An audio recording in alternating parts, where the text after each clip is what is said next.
राजनीतिक और आर्थिक अव्यवस्था की आग में जल रहा है श्रीलंका।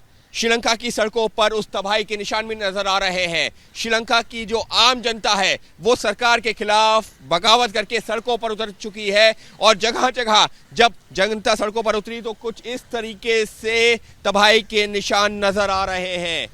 जिस तरीके से श्रीलंका के हालात हैं ये तस्वीरें उनको बयां करती हैं, क्योंकि एक तरफ राजनीतिक अस्थिरता है तो दूसरी तरफ जो एक तरीके से अर्थव्यवस्था है वो श्रीलंका की डूब रही है और उसी को चिन्हित करती ये तस्वीरें हैं।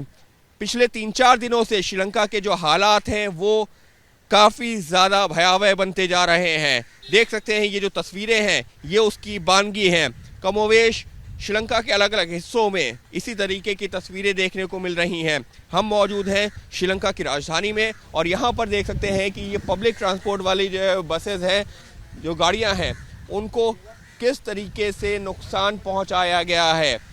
इनको तोड़फोड़ करने के बाद में धकेल दिया गया है पानी के एक तालाब में। और ऐसा नहीं है कि सिर्फ जो है सरकारी वाहन, उसके अलावा देखिए जो निजी वाहन हैं उनकी भी कुछ इस तरीके की तस्वीरें हैं और पूरे श्रीलंका में इस वक्त जगह जगह कुछ इस तरीके की ही तस्वीरें नज़र आ रही हैं।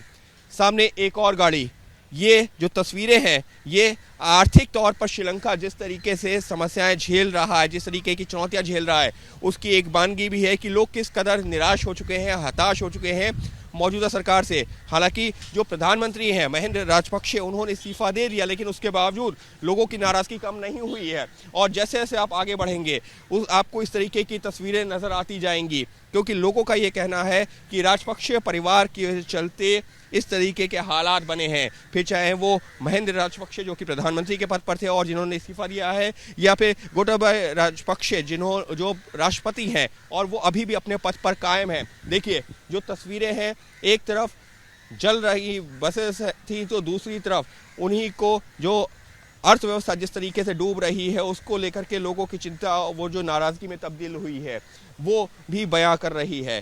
तो फिलहाल अब कोशिश ये की जा रही है कि एक नई सरकार का जल्द से जल्द गठन हो, लेकिन इस सब के बीच में जो गवर्नर हैं यहाँ के सेंट्रल बैंक के, उन्होंने भी कह दिया है कि अगर यही हालात रहे तो श्रीलंका को बचाना, निकालना, उबारना बहुत मुश्किल होगा। और उन्होंने यहाँ तक कह दिया है कि आने वाले दिनों में अगर इसी तरीके के हालात रहे तो वो जल्द ही अपने पद से इस्तीफा देंगे।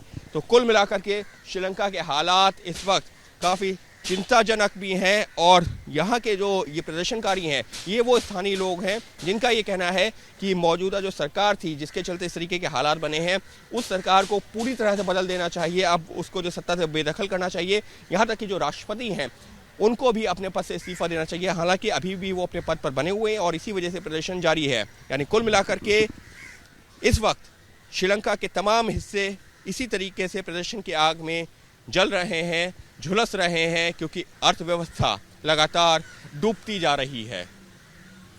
सहयोगी कैमरा पर्सन मनोज अधिकारी के साथ अंकित गुप्ता, एबीपी न्यूज़, कोलंबो।